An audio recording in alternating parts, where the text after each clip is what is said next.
la idea de hoy es poder darle una bajada a esta visita que tiene la CONAE. Nos quedamos maravillados después de la visita que hicimos hace 20 días, un mes, al centro que tienen en Altagracia, y realmente orgullosos. Era ver un campeón del mundo. Yo estoy pensando una nota a mí que me gusta escribir. Lo que me llamó la atención es un equipo de gente de 35 años que tuvo que desarrollar una tecnología para desarrollar una tecnología, que trabajan 13, 14 horas por día y son empleados públicos. Y así eso lo cuento a cualquiera, no lo puede creer. Alguien en el Ministerio de Producción trabaja así, ¿no, Pía? Algunos allá también laburan, pero es lo que no tenemos o lo que no creemos que pasa. Y desarrollaron una tecnología que no existe en el mundo, en un desarrollo en conjunto con el INVAP. Así que bueno, vimos una cultura a la que estamos acostumbrados a ver en Silicon Valley y creemos que acá no hay. Más allá de toda esa tecnología o lo importante de todo eso, tiene sentido si atiende alguna solución de algún cliente.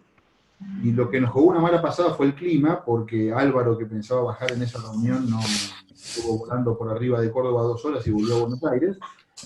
Y lo que queríamos hacer con Álvaro es que nos cuente toda esa tecnología de radar que permite ver el subsuelo, cómo se traduce en herramientas concretas para los productores agropecuarios.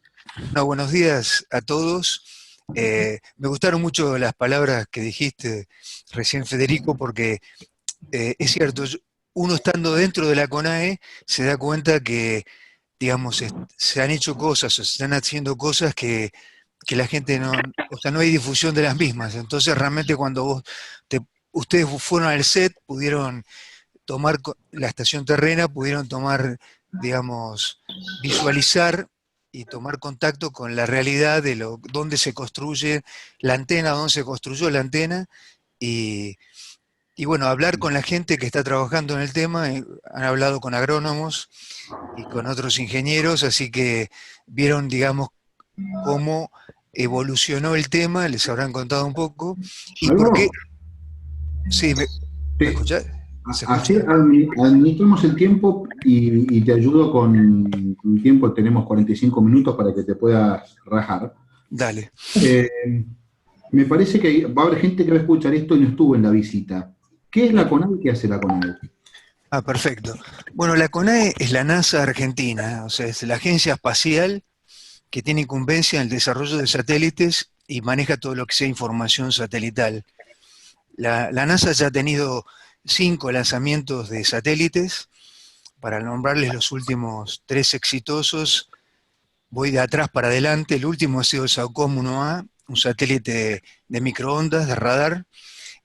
Anteriormente a eso fue el SAX-D, que era un satélite para tomar datos del océano y también de tierra, pero tomaba también humedad, ¿sabes? Te lo cuento a vos, Federico, y a todos.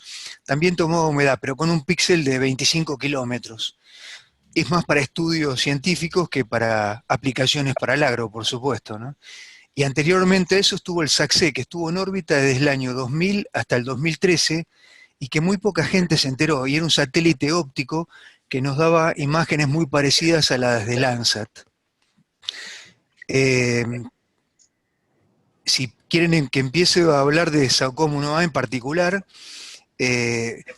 ustedes se pueden preguntar por qué Argentina pensó en desarrollar una tecnología de radar en un satélite, ¿no? Algo que ustedes quizás conozcan mejor que yo es esto que les estoy mostrando acá. Esto es un mapa hecho con imágenes ópticas desde el año 2000 al 2017, y los píxeles que ustedes ven de color blanco son píxeles que muestran la fracción de nubes que hubo en todo el mes. O sea, que un píxel blanco en un mes significa que todo el mes estuvo cubierto de nubes. Y después tienen una escala en la cual 0, 0 color azul significa que no hubo nubes en todo el mes. Lo que ustedes están viendo entonces es que a través de los años hay una cobertura nubosa muy importante. Fíjense en nuestro país en particular, cómo hay zonas pero grandísimas imágenes. Y esto es una afectación directa a la observación remota con óptico, ¿sí? O sea, con satélites ópticos como Landsat, Sentinel u otros. Que son Entonces, ya esto es una... todos los que habían ópticos. Exacto, los que había hasta ahora, inclusive Planet o QuickBird o Iconos, son satélites que tienen mayor resolución y mayor revisita, entonces a veces logran, al pasar más seguido, evitar un poco el efecto de las nubes, pero cuando uno tiene cobertura de nubes todo el mes, necesita algo que las atraviese. Y entonces lo que lo atraviesa es el satélite de radar, como es el SAOCOM 1A, que se puso en órbita el 7 de octubre del año pasado.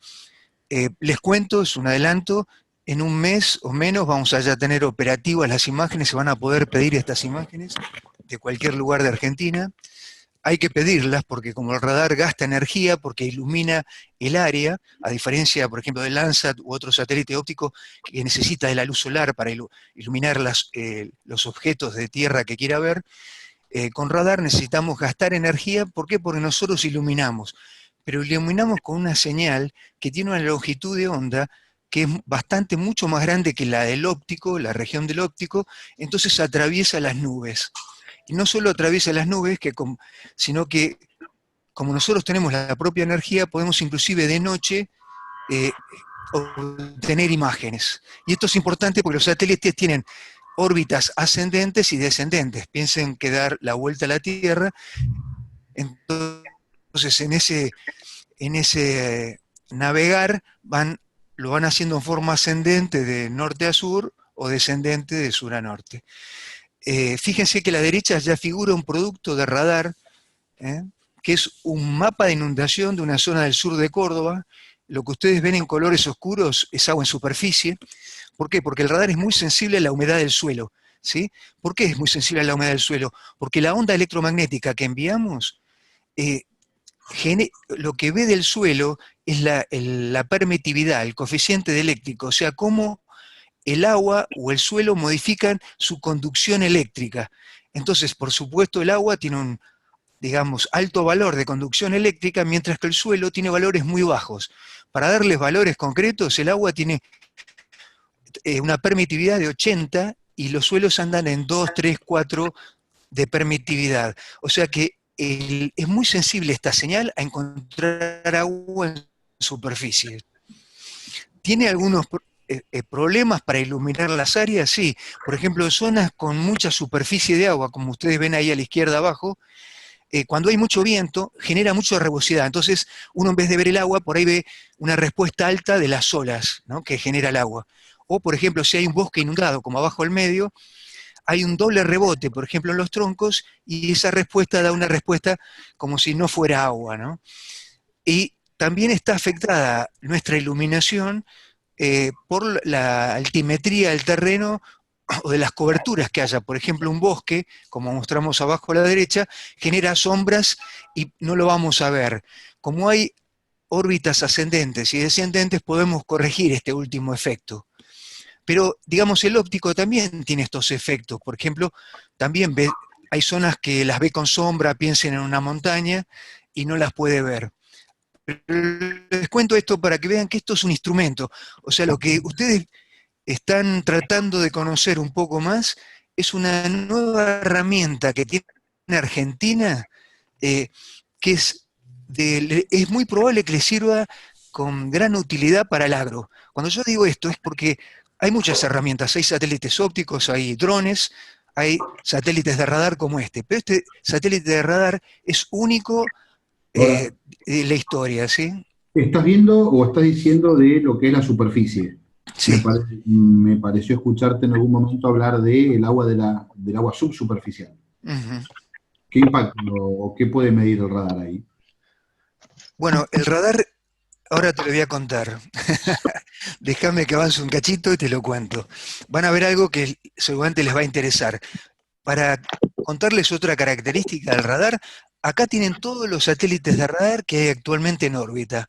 Fíjense que hay radares que están en la región del espectro electromagnético que se llama banda X, dentro de las microondas, fíjense abajo, por ejemplo, el satélite italiano Cosmos Skymed, el Terrasar X ComSat, que es un satélite surcoreano, también de radar, en banda X. Mientras que en banda C está el radar canadiense RadarSat-2 y el Sentinel, que es el radar europeo, el satélite europeo.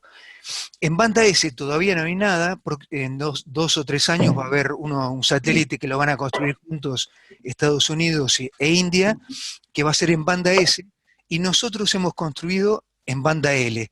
El que tendríamos que sumar en banda L es uno hecho por la JAXA, la Agencia Espacial Japonesa, que se llama ALOS-2 en este caso.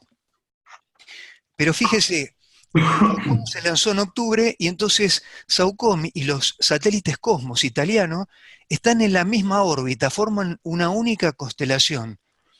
Entonces, esto es muy útil porque tenemos una observación simultánea en banda X o en banda L. Fíjense la longitud de onda que tiene la banda X, 3 centímetros, mientras que la banda L tiene 24 centímetros, una longitud de onda mayor. Y algo que les muestro abajo, en ese gráfico que muestra el espectro electromagnético, es que las microondas, lo que ustedes ven en gris, es cómo la atmósfera detiene la energía que les llega a la superficie terrestre. Entonces, por ejemplo, en rayos I o rayos X, casi que la atmósfera hace de filtro completo y no llega casi nada. Mientras que en el visible nos llega casi el 90%. Y fíjense qué pasa en las microondas. Es totalmente transparente la atmósfera de las microondas. Entonces eso es una gran virtud, o sea, la observación con microondas, con radar, está menos afectada por la atmósfera terrestre, ¿no? Inclusive menos que con los ópticos. Algo que vos estabas preguntándome recién, Federico, fíjense, esto es la banda X, la banda C y la banda L, 3 longitudes de onda con las que se puede observar satelitalmente la Tierra actualmente. Fíjense, ¿cómo observa la banda X la vegetación? Y ve lo que es muy sensible a la rugosidad. Entonces lo que ve es la canopia de los objetos. Por ejemplo, la canopia de un bosque o de un cultivo. Lo ve con mucha precisión. Por ejemplo, con banda X podríamos detectar si estuvo afectado por un granizo, un cultivo ya desarrollado como maíz o soja. ¿Me entienden? Tiene esas utilidades. Ahora, si vemos suelo seco, como dice acá, depósito aluvional seco, la banda X, por su longitud de onda, que es corta, se va a frenar a nivel de superficie. Y lo mismo va a ocurrir si observa nieve o hielos secos, ¿no? En cambio, vayamos directamente a la derecha, a la banda L, que es la que tiene Saucom 1A. Fíjense, ¿qué pasa con la banda L? Penetra directamente el bosque o un cultivo, ¿no? Nosotros ya hemos adquirido imágenes con banda L de Saucom 1A, para hacer pruebas y hemos visto, por ejemplo, bosques en la zona de Córdoba, ahí cerca de la laguna esta del Fantasma, que atravesó completamente el cultivo y lo que vio es el suelo. Entonces, fíjense, una virtud de la banda L es que va a atravesar las coberturas que están por encima del suelo y va a detectar siempre la humedad del suelo. Ustedes me dicen, ¿hasta qué profundidad? Fíjense, en suelos secos, totalmente secos, les diría yo, y muy someros, como puede ser arena, puede llegar a penetrar 10 veces su longitud de onda. O sea, 10 veces 23 centímetros sería 2 metros y pico. Pero los japoneses, que tienen un satélite medio parecido, pero que no pensaron en humedad del suelo, lo volaron sobre el Sahara y penetró casi 8 metros la arena seca del Sahara. ¿Y qué descubrieron los japoneses? Que se veían viejas cuencas hidrográficas de ríos que hubo en el Sahara y que ya por supuesto no están más. Ahora ustedes dicen, ¿y qué va a pasar en la región pampeana? ¿Hasta dónde va a penetrar? Y va a penetrar muy poco, la capa superficial, porque ahí va a encontrar seguramente humedad, ¿no? Seguramente en la zona de la Pampa, el oeste de la Pampa o gran parte de la Pampa, va a penetrar, yo creo que metros. Ahora, en lo que es la Pampa húmeda realmente, bueno, va a penetrar hasta la capa superficial. Entonces, ¿qué va a medir en la capa superficial? ¿Por qué no va a penetrar más? Y porque va a encontrar humedad en el suelo.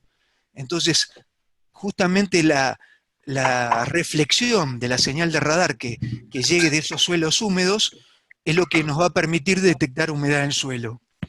Algo muy útil que les comento al margen, que por ahí no es de interés de ustedes, el radar en banda L, fíjese más abajo, la nieve seca también llega a penetrar mucho, entonces es muy útil para detectar nieve seca o nieve húmeda. Y esto es de mucho interés en las provincias que están sobre la cordillera, porque el agua que usan para riego, para sus cultivos, depende de digamos, de la capacidad de agua que tienen durante el invierno, que cargan con la nieve, y usan durante el verano. Entonces nosotros podemos llegar a estimar con banda L, digamos, qué disponibilidad tienen de agua a futuro, o sea, en el verano, estas zonas de montaña. Algo más sobre la penetración que me parecía que les iba a interesar. Fíjense, acá tienen dos imágenes. A la izquierda es una imagen de un satélite óptico, es Landsat. Fíjense, lo que está mostrando es un lote de cultivo donde están cosechando en ese momento. Fíjense que la zona más oscura de ese lote, con esa forma de trapecio, es justamente el cultivo que todavía queda en pie, mientras que la zona que ya cosechó la máquina se ve muy levemente unas franjas, ¿no? ¿Por qué? Porque ustedes saben mejor que yo, abajo figura cómo se mueve la cosechadora, perdón, en color rojo o color verde o clarito, ¿no? Ahora, a la derecha que les estoy mostrando, para la misma fecha, pero después de la cosecha, lo que ustedes están viendo ahí es una imagen de radar, ¿sí? Para los que nunca lo vieron, ahí les estoy mostrando una imagen de radar. Y ven que se ve muy parecida a una imagen óptica. Ahora les voy a explicar más adelante por qué se ve tan parecida. Ahora, ¿qué se ve en la imagen de radar? Se ven unas franjas muy marcadas, donde lo que está indicando es cómo el rastrojo del cultivo quedó orientado por la cuchilla de la cosechadora en un sentido o en el otro, ¿sí? Fíjense cómo lo ve el radar. Ahora, esto no es banda L, esto es banda X, que es muy sensible a la rugosidad, les decía yo, porque son los de los satélites italianos y tiene una longitud de onda menor, entonces detecta muy bien esta rugosidad. Pero algo más importante para los productores es lo que está mostrando abajo. Fíjense que hay una franja por el medio de este lote muy oscura que lo atraviesa en forma perpendicular a las franjas de la cosechadora. ¿Qué es eso? A ver si lo escucho, que alguien me lo diga. Bueno, como no, vamos a ir más rápido, ¿saben qué es? Eso es una cárcava que se le formó a este productor por haber sembrado en dirección de la cárcava, justamente. Entonces, el arrastre de sedimentos que generan las lluvias con este lote que tiene bastante pendiente, hizo que se le empiece a arrastrar sedimento y formar un pozo vertical, lo que se llama una cárcava, ¿sí? Y fíjense que además hay como una línea que cruza en diagonal, que también es una cárcava. Indudablemente esta zona de Córdoba es en la zona de Montevideo, hay bastante pendiente. Entonces, pese a que el productor sembró en forma perpendicular a la cárcava para evitar el efecto del arrastre de sedimentos, igual se le formó una en forma diagonal. Y algo interesante para comentarles es, fíjense que hay alrededor de este lote. Por supuesto, es una zona de campo, hay otros lotes agrícolas. ¿Ven lo distinto que se ven? ¿Por qué se ven distintos? Porque algunos de ellos tienen cultivos en pie y la banda X lo detecta muy bien, y después fíjense uno que está abajo de color medio rosado con unas líneas también. Bueno, eso es un lote que está muy húmedo y en el cual aparentemente acaban de sembrar, ¿sí? O haberle hecho algún laboreo. Pero fíjense el radar, lo sensible que es a la estructura del suelo, ¿sí? No solo lo penetra, sino que es sensible a la estructura de lo que haya en suelo. Los cultivos también lo ve como estructuras que están por encima.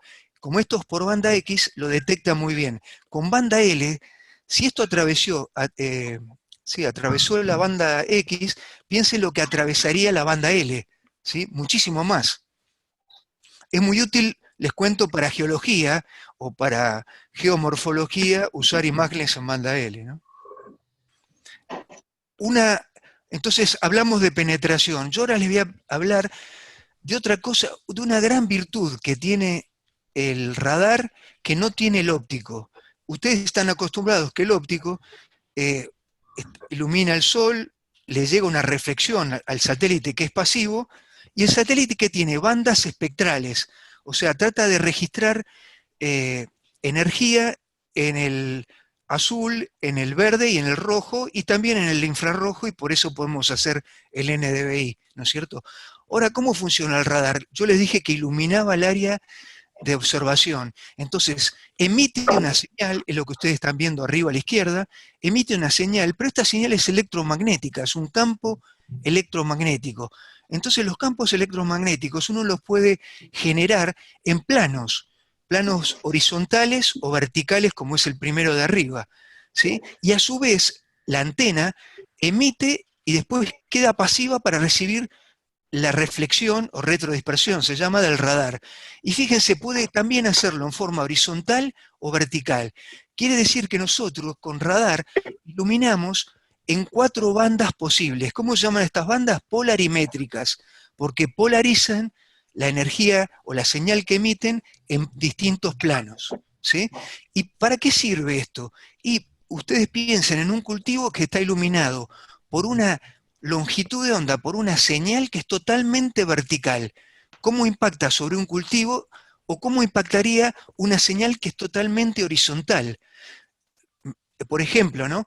Si estamos viendo, exageremos, ¿no? Pero si estamos viendo un bosque, ¿no? La señal, si le pega derecho al tronco verticalmente, va a ver toda la longitud del tronco, mientras que si la señal es totalmente horizontal, va a haber solo un corte de los troncos. Bueno, lo mismo hace el radar con los cultivos, ¿sí?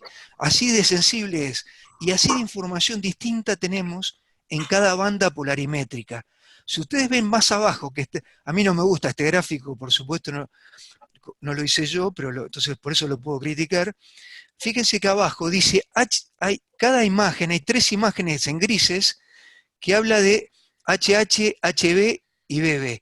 Bueno, de estas 4 combinaciones posibles de iluminar un área, la primera es horizontal, o sea, emití horizontal, recibí horizontal, o emití horizontal y recibí vertical, o emití vertical y recibí vertical.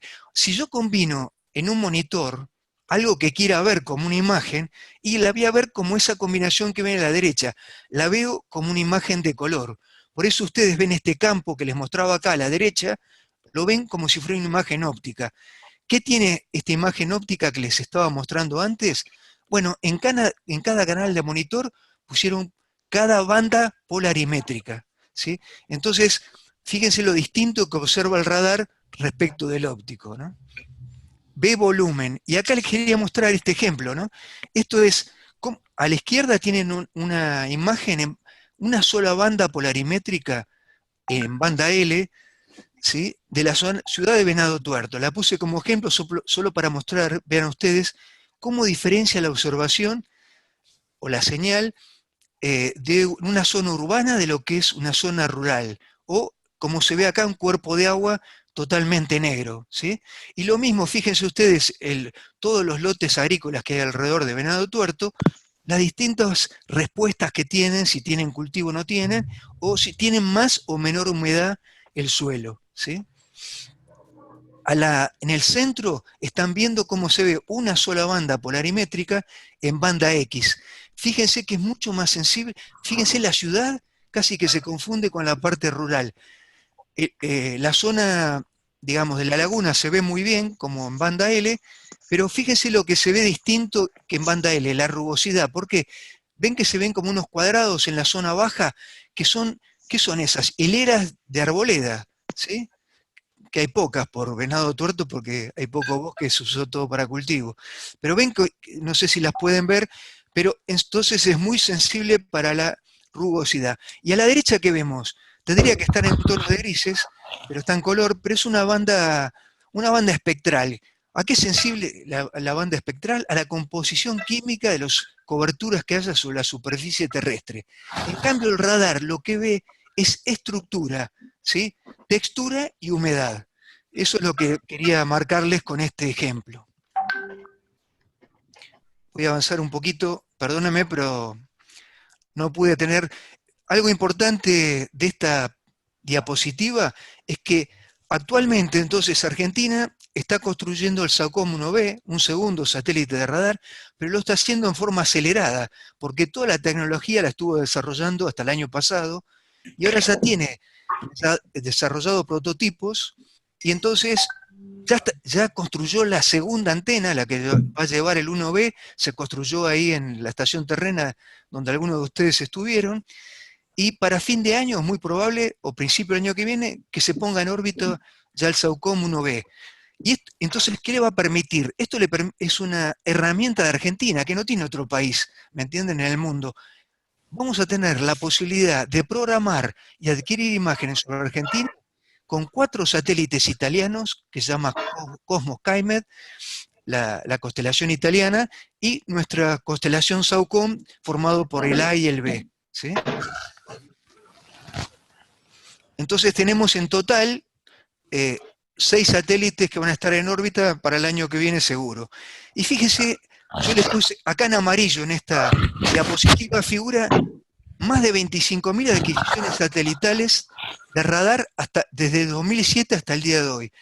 ¿Qué quiere decir esto? Que nosotros, como no teníamos SAOCOM, y como tenemos un acuerdo con Italia, en el año 2007 ya estamos adquiriendo imágenes sobre Argentina. Entonces casi que está cubierto en gran parte el territorio argentino, en gran parte la región pampeana. ¿Sí? Entonces, ¿qué tenemos? Imágenes históricas para hacer cualquier estudio que querramos con imágenes de radar sobre las zonas cultivables. Ahora les voy a contar, esto me parece importante, no sé si lo habrán visto en la visita, pero parece importante. Claro, para que te manejes, quedan 15. ¿Me quedan 15? Bueno, vamos. Van a ver pasar muchas diapositivas muy rápido entonces. No, yo te diría que te centres en 2 conceptos Sí. Claves de, a ver, el productor agropecuario, ¿cómo puede hacerse de estas imágenes? Y hoy en día, por lo que tenés relevado, o por lo que tenés relevado, sé que has trabajado con gente de Montevideo, con gente de Montevideo, con gente de Marcos Juárez, y con gente de algún otro lado, ¿qué han encontrado que es útil? Bueno, por ejemplo, esa imagen de cuánto penetra el radar es justamente en campos de Montevideo, ¿no es cierto? Nosotros hemos hecho experimentos, les cuento, para hablar de la penetración del radar, hemos enterrado ahí en la estación terrena chapas, ¿sí?, a distintas profundidades. Y ya estamos adquiriendo imágenes en banda L para ver hasta dónde penetra. Pero como estos suelos que son más estructurados, quizás no vea nada, lo que hemos hecho es, a través de un proyecto de investigación, enterrar chapas también en médanos de la costa argentina, ¿sí?, que sabemos perfectamente a qué profundidad están, ¿no? Entonces, bueno, pero yo me voy de las ramas rápidamente, así que voy a tratar de responder a tu pregunta. Vos decías, ¿cómo va a poder acceder a esta información los productores? En general, hasta ahora siempre ha sido, digamos, el CONAE, como es una empresa del Estado, ha trabajado con el Estado. Entonces al Estado argentino le ha estado dando ya imágenes de radar para, sobre todo, imagínense ustedes, en época de inundación, por ejemplo, ¿no? Pero cuando hablamos de... Esta es una nueva etapa. Realmente ahora se ha abierto una nueva etapa. ¿En qué sentido? Que CONAE ha desarrollado una empresa comercial que antes no tenía, que le permite ya independizarse del Estado y manejarse como una empresa privada. Esta empresa se llama VENG, con B corta, y termina en G, VENG, y esta empresa está ahora desarrollando el plan de negocios que va a llevar adelante la CONAE, ¿no es cierto? ¿Y por qué es esto así, no? Algún productor puede decir, bueno, pero si yo pago impuestos, yo pagué con mis impuestos la construcción de este satélite, ¿por qué entonces tengo que pagar ahora para que me den una imagen de radar? La verdad que tiene parte de razón, pero una razón que ustedes por ahí la conocen mejor que yo es que los productores no necesitan una imagen de radar, los productores necesitan un servicio de información para poder tomar decisiones rápidamente, ¿no es cierto? Entonces, ese servicio, ¿qué implica? Y que ustedes me digan, bueno, yo tengo tantas hectáreas sembradas y quiero hacer un seguimiento durante la época de floración del cultivo o durante toda la etapa de crecimiento del cultivo hasta su maduración. Imagínense que yo no puedo, o sea, perdón, o sea, la CONAE no tiene un desarrollo tal como para a cada productor hacerle un seguimiento de lo que necesita, ¿sí? Entonces, hay muchas empresas que están tratando de aportar esta tecnología al agro, y estas empresas ya se están acercando hace rato a CONAE para ver cómo pueden acceder. Y bueno, antes era muy difícil porque no había digamos, un aspecto comercial, o sea, es más, CONAE tenía prohibido, no les digo ahora, sino hace un tiempo más atrás, tenía prohibido interactuar con privados, ¿me entienden? Bueno, ahora inclusive estamos haciendo convenios específicos con CONAE de investigación, ¿sí? ¿Y para qué sirven esos convenios? Y bueno, cuando hay un tema que CONAE no sabe desde su gabinete o desde su campo cómo es la producción de algún cultivo que no conocemos, y bueno, hacemos un convenio con esa empresa y entonces tratamos de investigar el tema que más le preocupa. Les pongo un ejemplo, por ejemplo, ahora estamos haciendo un convenio específico con APRESID para estudiar qué tema, con el proyecto que ellos tienen, que se llama el programa Aqua, estudiar a ver si Saucom, con esta penetración que tiene, puede tener alguna correlación con el ascenso de napas, ¿sí? Entonces son todos, tengo otros ejemplos para darles, pero les comento este porque me parece que a ustedes es un tema que también les preocupa. Ahora ustedes me pueden decir, bueno, ¿va a haber las napas Saucom? La verdad no lo sabemos. Tenemos que experimentar porque depende de muchos factores la humedad del suelo, del tipo de suelo, del tipo de cobertura que tenga encima, ¿sí? Eh, bueno, por supuesto el régimen de lluvia y un montón de factores más. Yo soy el que trabajo en campo con humedad del suelo, así que podríamos hacer una charla sobre ese tema en particular. Bien. Eh, ¿Cómo nos podemos contactar con la empresa Ben? ¿Tiene una página web y ponemos Ben y la encontramos? Sí, ¿O sí, sí, tiene una página web, si ustedes ponen Ben la van a encontrar. Otra, igual les comento, esto todavía está desarrollándose por el hecho de que no teníamos una herramienta todavía. Hasta que no estuvo Saucon en órbita, casi que no había, digamos, qué ofrecer, ni qué comercializar. Entonces, digamos, Ben tiene poco tiempo y está aceleradamente tratando de ponerse a tono para poder realmente ofrecer un plan de negocios, porque ustedes saben muy bien que cuando uno ofrece un servicio o un producto, depende de la necesidad del usuario el precio final, porque realmente hay distintas aplicaciones y distintas necesidades. Así que un poco está desarrollando eso, pero sí se pueden poner en contacto, y si no, se pueden poner en contacto conmigo y yo los voy a poner en contacto con ellos. Me refiero, ¿por qué esto? Porque siempre hacemos, la primera reunión con Ben es una reunión técnica, en la cual hay un técnico que va a interpretar cuál es la necesidad que tiene el productor o la persona, y recién después va a haber una segunda reunión en la que se habla de, bueno, qué servicios estamos capacitados para brindar. bien? Me quedan 5 minutos con vos. Sí. Me gustaría abrir el micrófono a alguna pregunta que tenga alguno de la audiencia.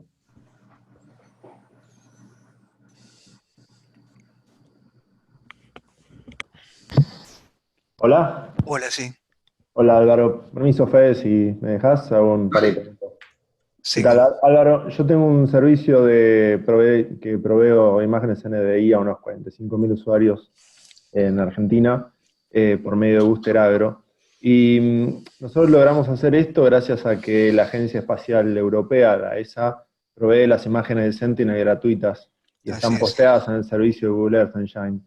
Entonces, para el servicio específico que nosotros proveemos, podemos procesarlas y distribuirlas a los usuarios mediante un servicio. Ellos han demostrado que antes de proveerlas libremente, el nivel de desarrollo, la cantidad de acceso a esas imágenes era limitado y no había la explosión de investigación y de uso en esas imágenes que hay hoy en día. Me da la sensación de que si se centran en concentrar los productos ustedes y no dejar librado a cada sector específico que procese los productos y los distribuya de la mejor manera posible, van a caer en ese mismo problema que tenían la ESA y tenían Landsat antes de que liberaran las imágenes. ¿Puede ser? Mira, es un tema largo para discutir, pero puede ser, digamos, ¿no? Yo lo que te comento es lo siguiente. Esto no es una decisión propia, digamos, de CONAE o de Argentina, sino que como tenemos una sociedad con Italia hace ya muchos años, como les contaba, del 2007, y hemos accedido a la información de ellos, Italia se maneja con la Agencia Espacial Italiana y ellos tienen una visión distinta. Ellos comercializan, tienen una empresa que se llama Egeos, que la debes conocer, que comercializa todos los productos de la Agencia Espacial Italiana, ¿no? ¿Y cómo se maneja con la Agencia Espacial de Italia? Y bueno, un porcentaje de las ganancias van para esa empresa, ¿para qué? Para invertir en nuevos proyectos y seguir avanzando, ¿no es cierto? Bueno, nosotros estamos un poco atados a ese esquema de comercial, ¿me entendés? Porque justamente Italia va a vender imágenes nuestras en Europa, y con respecto a la Sentinel, ¿qué te puedo decir? Que son, digamos, son imágenes de mucha utilidad, pero, por ejemplo, son imágenes que no tienen la precisión para medir humedad del suelo que van a tener las imágenes SAOCOM. SAOCOM es un desarrollo mucho más avanzado. Por esto, por ejemplo, yo les hablé de polarimetrías y de 4 polarimetrías. Bueno, Sentinel no tiene las 4 polarimetrías, entonces no puede calcular, por ejemplo, humedad del suelo, ¿no? Estoy seguro que la calidad de las imágenes y el producto es complementario como mínimo con las imágenes de Sentinel. Sería muy interesante, sobre todo por esta capacidad, digamos, de poder penetrar en el suelo y otras cosas. Perdón, me distraje.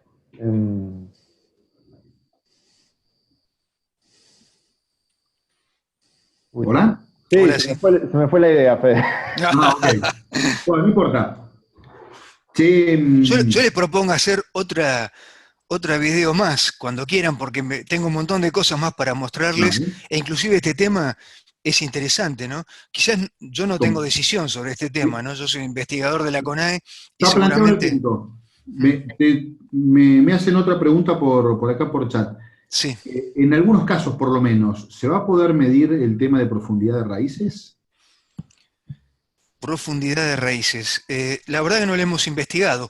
Nosotros hemos estado desarrollando esto usando banda L de otros satélites que no eran full polarimétricos, entonces estaban limitados, y hasta que no estaba esto en órbita, es casi que no se podía.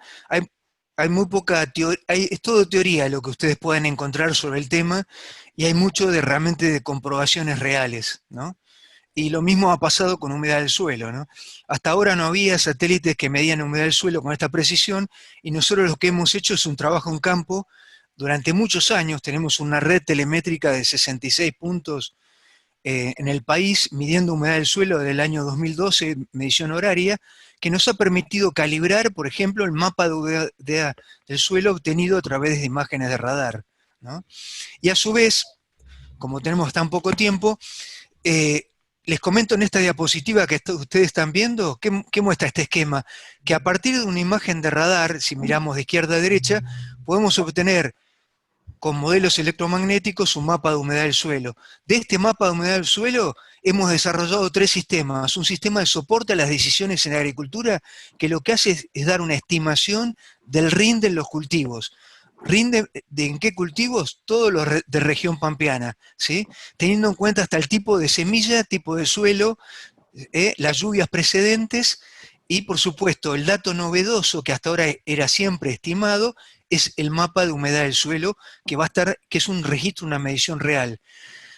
Lo mismo, a partir con un esquema muy similar se generó otro sistema, que es un sistema de pronóstico a la fusariosis en el trigo, que depende mucho del estado de humedad del cultivo y ambiente y de la temperatura. Entonces, teniendo un mapa de humedad del suelo más preciso, uno precisa más estos pronósticos, ¿no?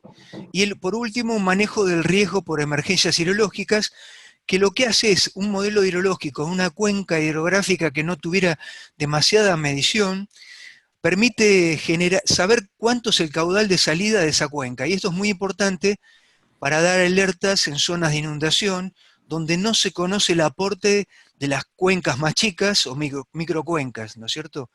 Esto lo hemos ensayado en la cuenca del río Arrecifes, donde hemos medido, y por eso les digo, o sea, es un trabajo de muchos años de calibrar esta información, y nosotros, a diferencia de otras agencias satelitales, nosotros podemos dar productos diciéndole cuál es el error que tiene el producto que le damos.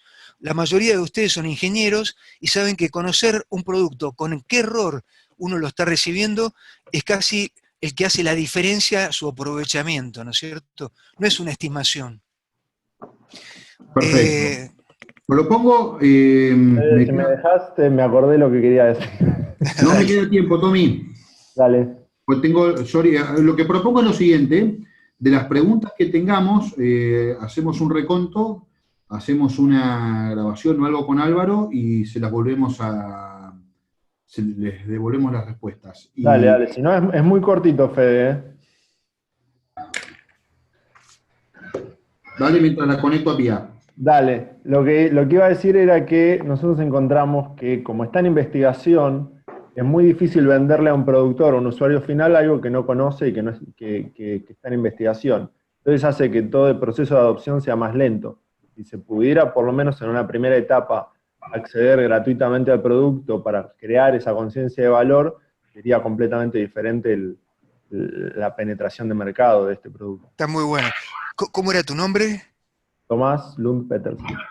Tomás, mira, yo lo que te propongo es que vengas a visitarme a CONAE y hablemos de esto con más tiempo. Ahora, ¿qué te puedo decir en particular de lo que acabas de decir? Es verdad, te digo, lo que está calibrado totalmente es el mapa de humedad del suelo, y es más, nos vamos a tomar ahora unas campañas más para asegurarnos de digamos, de su calidad, ¿no? Pero además de eso, lo que uno puede hacer con una empresa como la tuya o cualquier otra empresa es darle un producto para que lo pruebe y que después hablemos sobre qué calidad tuvo y si realmente le sirvió. Eso nos sirve mucho a nosotros también. Y para eso están los convenios que genera CONAE con cualquier empresa. Ahora sí, público-privada, se pueden hacer convenios. Y eso estamos haciendo con muchas empresas privadas, muy parecidas a la tuya, te digo, en la cual ellos nos plantean un proyecto en particular, les interesa algo muy en particular, y bueno, hacemos un convenio, les damos imágenes y productos de un área piloto, ¿sí? No toda una zona productiva, ¿no es cierto?, que tenga la empresa o que cubra la empresa de productores, sino un área piloto, y entonces nosotros sobre esa área les damos información para que ustedes valoren la calidad del producto. Y una aclaración importante, esto es totalmente nuevo, pero a nivel mundial, ¿me entienden? Han venido países, o sea, directamente han venido de otros países a tratar de adquirirnos antes de que estuviera el satélite en órbita ya esta información, porque es muy útil hasta para detectar agua en desiertos, ¿no? Entonces han venido empresas que se dedican a eso y ya queriendo adquirir imágenes, ¿no? Pero no hablemos de adquisición, sino yo te propongo, por ejemplo, hacer un convenio y darte esa información antes, ¿no? Inclusive esta empresa BEN, por supuesto, en cualquier plan de 30 negocios, segundos. sí, en cualquier plan de negocios tiene en cuenta eso de darte un producto antes para que lo pruebes.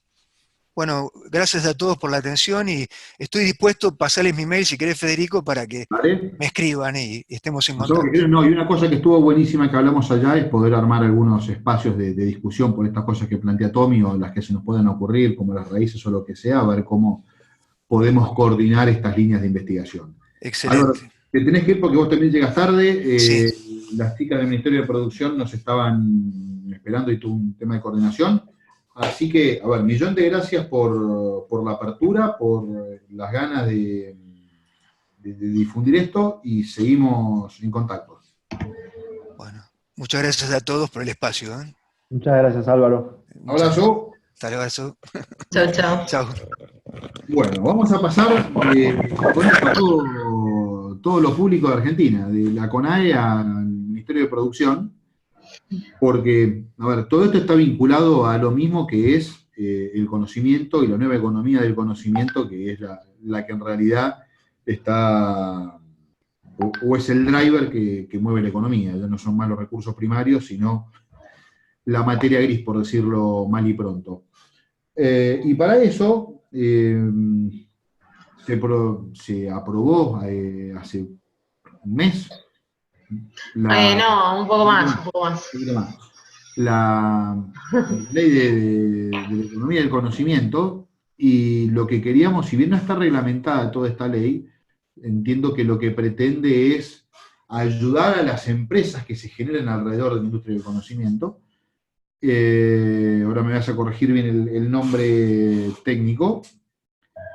Y lo que queríamos era que el Ministerio nos cuenten los alcances de la ley, si bien no está reglamentada y sé que falta poco para que salgan los detalles, por lo menos para ver cómo podemos orientar las empresas o cómo tenemos que pensar en orientar las empresas para aprovechar estos beneficios. Perfecto, perfecto. Gracias, Federico, por la intro. Bueno, un poco lo que se aprobó el 22 de mayo, pero, y la ley es producto de un trabajo que fuimos haciendo en conjunto con distintas áreas del sector privado, en los cuales uno de los objetivos, claramente mirando la naturaleza productiva de nuestro país, fue promocionar aquellas actividades que terminen potenciando el agro.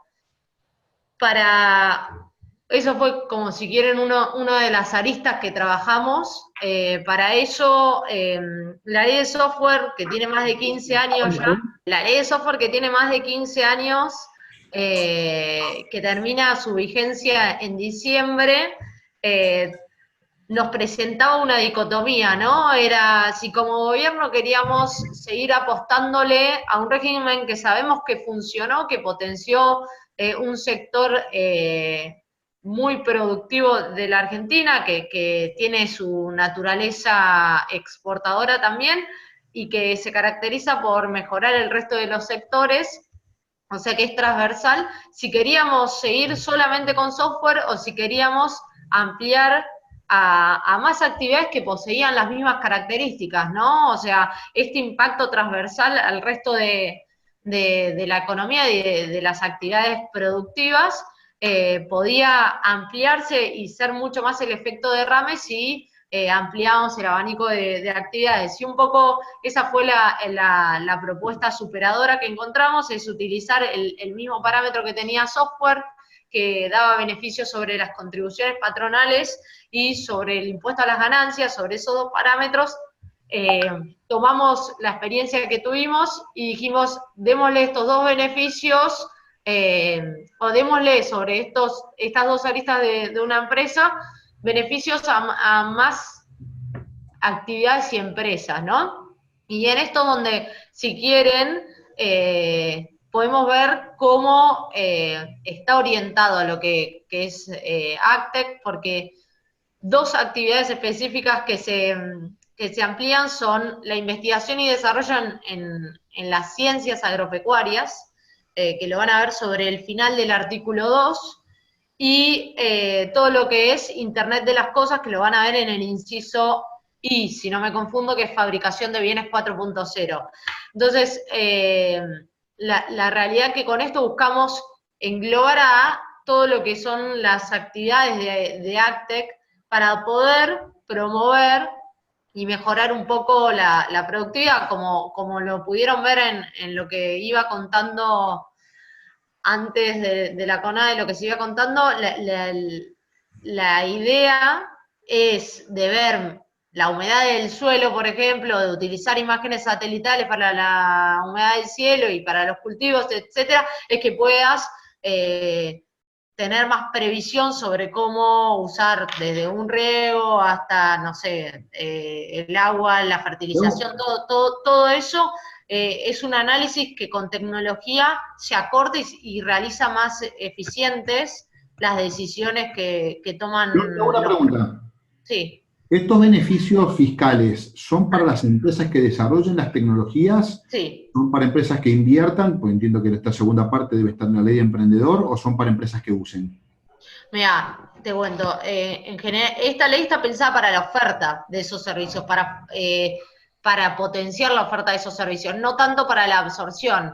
Okay. O sea, estimamos que es un impacto indirecto, si querés, porque a vos si el que te ofrece el servicio tiene beneficios sobre sus costos laborales y sobre su impuesto a las ganancias, estimamos que va a poder ofrecerte un precio más competitivo. Pero es indirecto ese beneficio, si querés, al que consume ese tipo de tecnología. Acá lo que queríamos era promover la generación de esta, que se piense más en esto, en soluciones para el productor, y que se ofrezca mucho más. Y eso viene enmarcado, esta enumeración de actividades, que también, bueno, están la ingeniería, la geología, la prospección, un montón más que por ahí los tocan la biotecnología, y más allá de eso, viene combinado con un esquema de simplificación del régimen y de facilidades para los emprendedores. Entendemos que muchas de las empresas que hoy ofrecen soluciones para Actec, yo estuve reunida con Aurabank, con S4, con Sumagri y con Quilimo, con, no sé, con un par más. Lo que pasaba era que eran microempresas que, como estaba hecho el esquema de software, por la burocracia que tenía la aplicación al régimen, encontraban difícil destinar el tiempo y los recursos para hacer esa aplicación, ¿no?, al régimen. Entonces, en esta nueva ley, lo que buscamos es que las microempresas que realizan este tipo de actividades entren demostrando solamente su actividad, ¿no? El 70% de su facturación en alguna de las actividades mencionadas, que puede no ser una, sino reunir varias de esas actividades y entrar con eso. Ese es como el beneficio que encontramos, que entendemos que va a impactar de manera directa en estas soluciones que existen hoy y que se van a generar otras. No sé si se entendió, Federico. Yo creo que yo lo seguí, no sé si el resto lo siguió, yo soy más inteligente que el resto. Bueno, si querés sigo un poco con los beneficios que va a tener. Los beneficios que va a tener es una alícuota reducida de impuesto a las ganancias para cuando termine de aplicarse el esquema de la reforma tributaria que se aprobó en 2017, las empresas van a estar pagando un 25% de tasa corporativa, y es decir, cuando la plata queda dentro de la empresa, ¿no?, y no se distribuya, y si estás en este régimen y sale tu inscripción, vas a tener una alícuota de 15%, o sea, es una reducción de 10 puntos porcentuales, que no es menor, ¿no? Y además, sobre el impuesto a las ganancias, lo que vas a tener es un beneficio para quienes ofrezcan los servicios a países que no tengan convenio de doble imposición. Es decir, hoy cuando yo voy a exportar a Colombia mi servicio, el gobierno colombiano, por el criterio de imputación que tiene de la ganancia, me retiene cierto monto de la operación en concepto de impuesto a las ganancias. Entonces, lo que yo pago ahí lo voy a poder deducir de lo que pago de mi impuesto a las ganancias acá en la República Argentina. La verdad que esto no es menor, porque te permite generar un precio más competitivo. Y después tenés el beneficio sobre las contribuciones patronales, que está planteado como un adelanto del mínimo no imponible. Hoy toda la economía tiene un mínimo no imponible de alrededor de 7.000 pesos por cada empleado en relación de dependencia que tengas. No pagarías hasta 7.000 pesos de contribuciones patronales. Por encima pagás, ¿no? Y acá es un esquema progresivo para ir llegando a 17.509 en el 2021. Y acá lo adelantamos al minuto cero. Desde que vos te inscribís en la ley, percibirías ese mínimo no imponible final o completo que vas a tener en 2021, lo percibirías desde el primer mes posterior a la inscripción, y se te sumaría un bono de crédito fiscal que, bueno, tiene una cuenta, pero que te da alrededor de un beneficio de sobre los 45.000 primeros pesos de un sueldo tendrías beneficio completo. Es decir, un sueldo de hasta 45.000 no pagarías nada de contribuciones patronales, y lo que pagaras lo recuperás como un bono de crédito fiscal que puede imputarse contra ganancias, contra IVA o incluso cederse, porque muchas de las empresas que dan servicios tienen mucho crédito fiscal, entonces el bono no los ayuda, sino que les da más crédito fiscal que no tienen dónde ubicar. Entonces, la idea un poco es que puedan cederlo por única vez cada mes, ¿no? Espectacular. ¿Se entendió? Si hay alguna duda, escríbanla que... Lo grabamos y lo resumimos después, así que lo vamos a poder escuchar de vuelta si tenemos alguna duda. Perfecto. entiendo que por lo que estuve viendo con las empresas que se acercaron, y obviamente quien quiera acá, queda a disposición mi mail, ahora te lo escribo, Fede, para que lo dejen. Entiendo que el tema de simplificar los requisitos, de hacer mucho más tenue la burocracia, más tenue, simplificarla completamente y dar mayor posibilidad de requisitos, porque se suma, antes vos si tenías que elegir, tenías que demostrar que el software era tu actividad principal y además cumplir 2 de 3 requisitos, ¿no? Que eran la investigación y desarrollo, la exportación o la demostración de calidad. Bueno, ahora nosotros lo que hicimos en esta nueva ley fue fomentar lo que es la capacitación de los empleados y dar la posibilidad de combinar entre más requisitos para que más empresas puedan entrar, ¿no? Entonces se acepta combinar entre investigación y desarrollo, y si no llego a investigación y desarrollo, ir y suplir el porcentaje con capacitación, o al revés, ¿no? Solo capacitación o solo investigación y desarrollo, pero bueno, son 2 de 3 con una posibilidad de combinarlo con 4. Perfecto. A ver si alguno tiene alguna duda, alguno de los que están, Tommy o algún otro que esté metido con empresas de estas características. Hola. Bueno, yo se podría decir que tengo un emprendimiento parecido al de Auraban, más chico, quizás, pero para que te ubiques. Mi problema principal es que estoy muy lejos todavía, digamos, de presentar impuestos, ni siquiera está escrito el proyecto. De la forma en la que me conviene más regalar el producto que tener toda la burocracia de formar una sociedad anónima correctamente. ¿Hay algo que apunte, digamos, a una micropyme, como un microemprendimiento para ayudarme a formalizar en el futuro? Sí. ¿Cómo lo encargarías, digamos? Mira, Tomás, ¿no?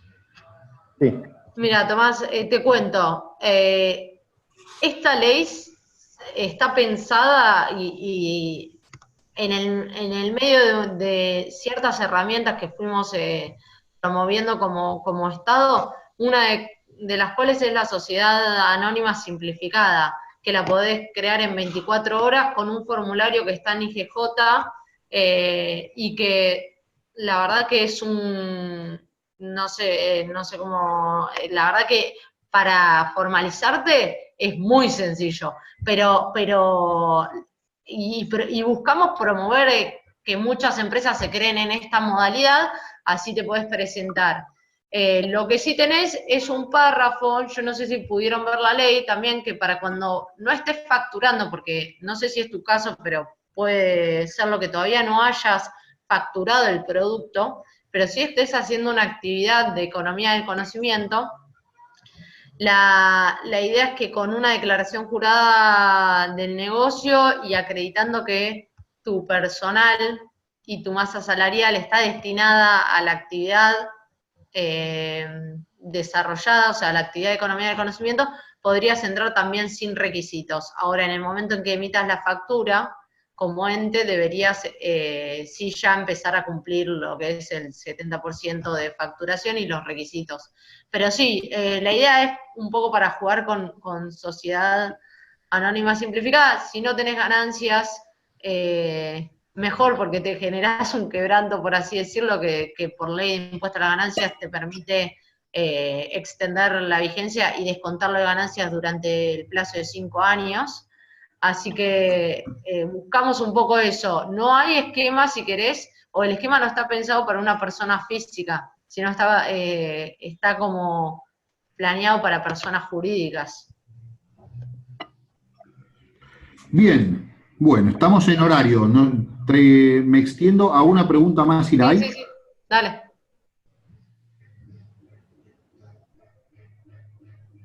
Y acá le damos 3, 2, 1. El que no broma en broma. Bueno, millón de gracias por la explicación, por la disposición. Seguramente a la hora de de implementar todo esto que estás contando, te tengamos que pedir apoyo porque van a ser los formularios, tienen que ser los aplicativos, etcétera. A ver cómo lo movemos. Perfecto, sí, y sobre todo también, insisto, les dejo mi mail porque muchas veces las empresas se acercan más que nada preocupadas por su planeamiento societario, etcétera, y nada, estamos a disposición. La realidad es que es un beneficio pensado para mejorar todos los sectores de la economía, así que está bueno que se acerquen si tienen alguna duda en particular. Buenísimo. Beso. Adiós. Gracias, muchachos. El mes que viene nos vemos, ya les pasamos los temas